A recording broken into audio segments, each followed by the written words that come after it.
Hello there. Have you been? Hey Ryan, it's been a while. By the way, what's this important news? Listen up. Believe it or not, your dear brother's finally getting married. No way, congratulations! My name is Cindy. I live with my husband Alex. We live quite a distance from our hometown within plane travel range, so we don't get to see our families often. So I got the news of Ryan's upcoming marriage over the phone. Is Alex doing well? If he's not, let me share my happy news with him. I'm sure it'll cheer him up. What's that all about? Well, I think he'll be happy. He's at work right now, so I'll tell him later. I appreciate it. Also, I wanted to check if you could possibly come back home this or next month. Is this about meeting your fiancé? Yes. You guys have the busiest jobs, don't you? That's why I was thinking about scheduling around your availability. Alex and I work in a specific field, where, although we mainly work from home, we hardly have any regular days off. Therefore, when situations like this arise, we usually work ahead to create some free time and plan accordingly. But, sorry Ryan, we're really busy with work at this time. If we can free up any time, it would probably not be until half a year from now. I see. What about the wedding? If you have a tentative date, I can make sure to be free that month. Well, we plan to do it in June, so about half a year from now. It might just coincide with when you're free. Well then, our first meeting could be at the wedding. But I'll talk to Alex. He might be able to make some time. Great. Let me know once you figure out your schedule. After hanging up with Ryan, I got back to work. About 2 hours later, Alex came out of his office and I stopped him. Hey Alex, I got a call from Ryan earlier. He's getting married. Really? That's wonderful. But he consulted me about wanting to meet sometime this month or next. You know how we're both really busy right now, right? So I told him it might be difficult. Yeah, these next couple of months might be tough. What about the wedding? He plans to have it about a half a year from now. We might be able to make that. Plus, you'll be around 7 months pregnant by then, right? Yeah. Actually, I was pregnant. I was not yet in the stable period. So, regardless of work, I was thinking of waiting until I got to that stable period. I might be overthinking it a bit, but still. Well, I'm sure Ryan understands. Oh, did I forget to tell Ryan about the pregnancy? What? You didn't tell him you're pregnant? Well, I told our parents, and I thought they would relay the message. I guess he doesn't know, since we didn't talk about it. You need to call him right now. Alright. Sure enough, Ryan was surprised to find out, as he didn't know. It seemed that our parents thought I had contacted him directly, so he told me again not to push myself. By the time 3 months had passed since receiving the call from Ryan, I had reached my stable period. Our baby was growing healthily inside of me, and everything was going well. And my work was proceeding faster than expected, and I was able to secure some days off. I think we might be able to come over next week. But what about your fiancé? She said it's okay when I checked. Oh, by the way, you might know Stacy, my fiancé. Stacy? Did I have a friend with that name? Well, you'll know when you see her, right? Despite hearing about his fiancé from my brother, Ryan, no one immediately comes to mind. However, since we're both from the same small town, I thought there might be some mutual friends. So I was looking forward to meeting his fiancé when I went back home. Then, on the day of my return, Ryan brought his fiancé to our family home. Nice to meet you! Ah, I knew it! You're Cindy, right? Do you remember me? I'm Stacy. Ah, Stacy, of course I remember you. As my brother said, his fiancé was indeed Stacy, my middle school classmate. But she wasn't a friend of mine. The reason was simple. She used to bully me back in middle school. She did unspeakable things, a lot. Cindy, what's wrong? No, it's just surprising to see you after such a long time. You haven't changed at all. You're still cute. Stacy then turned her smile towards me, and then her gaze moved to my belly.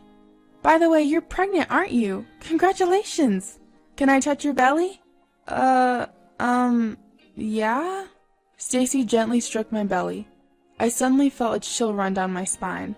Sensing my discomfort, Alex asked, Are you okay? Do you feel unwell?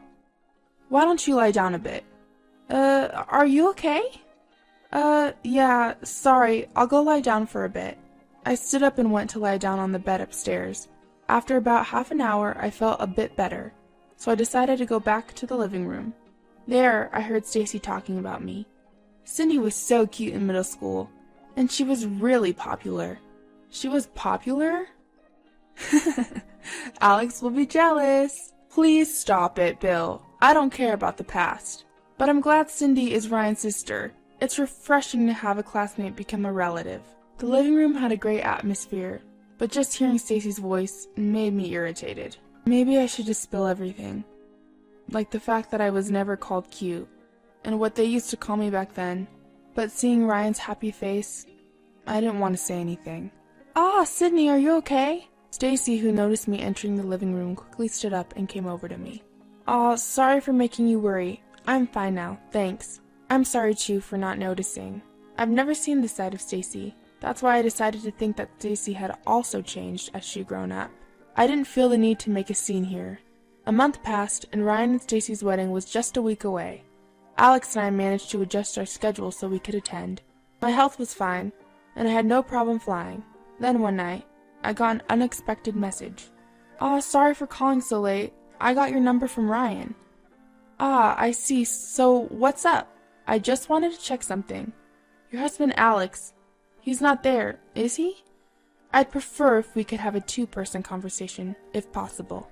I found her words unsettling, but with my husband asleep, I asked, he's sleeping right now. But you said it's important? Yes, it's really important. Daisy started to ramble on over the phone.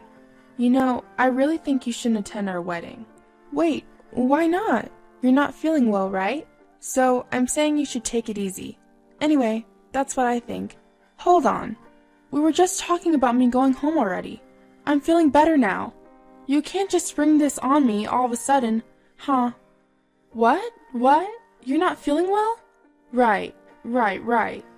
Stacy's questioning hadn't changed since we were young. In that moment, I realized she hadn't changed at all. I appreciate your concern, but I have to decline. I want to see my brother off as a sister. Let's just forget this conversation. Then Stacy let out a long sigh on the other end of the phone. Look, you don't need to interfere. It's going to look bad. I'm just trying to be nice to you. Why can't you understand that? She finally showed her true colors. Since middle school, I was picked on, being called a monster, instead of being called cute. I even remember being called a witch and being splashed with water and mocked. You're weak to water, aren't you? But I'm an adult now. I didn't want to be intimidated by such threats. I'm going to report this to my brother. You're going to regret this. I didn't want to see my brother upset, but I thought this was the best decision. But then Stacy burst out laughing and said something outrageous. If you can, why don't you tell him? Your dear brother will lose his job, though. Wait, what do you mean? Ryan works at First Publishing, right? That's where my father works. This whole relationship came about because of my dad's recommendation. What on earth? You can tell him if you want. Just be ready for him to lose his fiancée and his job. What are you going to do? I understand. I'll accept your terms. I had no choice, but instead of accepting the condition that I won't attend the wedding, I made a proposal. But I want to go home. If I suddenly say I'm not feeling well and can't come, it will look suspicious, and I want to congratulate my brother properly. That's okay, right? Well, you do have a point. Your husband is handsome, so it's more natural if he attends. Alright, you have my permission. Who does she think she is? I held back my indication and hung up the phone. At 11 o'clock at night, I quietly sobbed. From the next day on, I masked my sadness so as not to show Alex. Then I received a work-related call. Actually, I was planning to stay at my parents' house for about 3 days before the wedding day, during which I had arranged to have a meeting at their place. I had to attend no matter what, since I was going home anyway. And so, I returned to my parents' house the day before the wedding, and the day finally came. On the wedding day, I was at the wedding venue. Alex went to use the restroom, and I entered the venue slowly. Suddenly, "Hey, you! Why are you here?" Stacy approached me at the entrance of the wedding venue and whispered to me. She approached me so as not to be noticed by others and whispered in my ear, "We didn't prepare a seat for the monster. Go home." At the moment when I thought her cruel whisper wasn't heard by anyone, "Teacher, Thank you for coming to my daughter's wedding today. Stacy's father greeted me with a smile. Stacy turned ashen when she saw this. Dad, you know each other? Hey Stacy, never mind that. What are you doing here? It's disgraceful for you to be here in your dress before the ceremony. I just peeped and saw Sydney was here, so... I'm sorry about my daughter. She can be a bit unsettled. No need to worry. We were classmates, so I understand. I returned the sentiment with a smile. Stacy was also smiling at me, but her eyes were not laughing. Is Alex here too? Yes, he is. He's just in the restroom. Really? Well, I'm glad to hear that our children are getting married. And we're becoming relatives. Both of you are our company's top creators. I'm proud of that. Oh, please don't flatter us. What does that mean, top creators? Don't you know? Cindy is a famous comic artist, known as Cindy Lim, and her husband is a famous mystery novelist, Mr. Alex Martin. What? I didn't know. We as a couple are thriving as creators. Unfortunately, we have so much work that it's hard to take days off. Stacy, understanding the situation and the relationship with her father, turned her gaze toward me and beamed. No way! You should have told me sooner. This is news to me. Anyway, wait in the lounge. Did you check in? I'm so happy to become your relative today. Take care of yourself. If anything happens during the ceremony, tell me right away, okay? See you later. Stacy spoke quickly and tried to leave the place as if escaping. However, I had no intention of attending this wedding. The reason being, Alex and I were planning to cancel at the last minute. I took out the voice recorder hanging from my neck and played it. We didn't prepare a seat for a monster. Go home. I played it over and over again, stopping it, rewinding it, and playing it again. What? What is this? I'm sorry, but your daughter said this, so we will be absent. Stacy stopped in her tracks at this and gave a bitter smile. What? What is that? That's not my voice. The voice recorders these days are handy, aren't they? They can even display when and where they were recorded. Hey, what does this mean? Stacy's father, his face turning red, confronted Stacy. Stacy continued to deny in a teary voice. But even if you say there's no evidence or not, I've been called a monster by your daughter, and I've been treated badly since middle school. Because of this, I will also be missing tomorrow's project. Wait a minute, isn't tomorrow an important joint project meeting? It's a major project that will decide the fate of our company. Already, the ads are running everywhere. If the project disappears, it'll be disastrous. Yes, I know, but I will also be absent. Alex came to my side and moved the conversation forward. No way, can't you do something? Well, actually, your daughter was calling my wife in the middle of the night, saying something that was almost threatening, so I won't forgive anyone who makes my wife suffer. And now that Stacy's taken her brother hostage, I suggested to my wife that it would be best for us to do this. What? Stacy, what have you done? It's not true. Dad, it's a misunderstanding. There's no way it's a misunderstanding. Ryan came out of the dressing room. His expression was stern, showing his anger. Stacy rushed to Ryan with tearful eyes. It's not true, it's not true, I didn't do anything. But Ryan took out his smartphone and showed a video. In it, Stacy was recorded saying, "Why did she come, despite being a monster? I'll kick her out," and running from the dressing room on the second floor. My buddy happened to be filming you when you came out in your wedding dress. You can't deny it now, can you? Stacy collapsed. I'm truly sorry. I didn't realize at all. I'm the one who should apologize. It's okay. You did nothing wrong. And thanks, Alex. We'll have to call off today, so you can go home ahead of us. Being told this by my brother, I returned home with Alex. Of course, the wedding was canceled. In the evening, Stacy's parents came to apologize, bringing Stacy with them.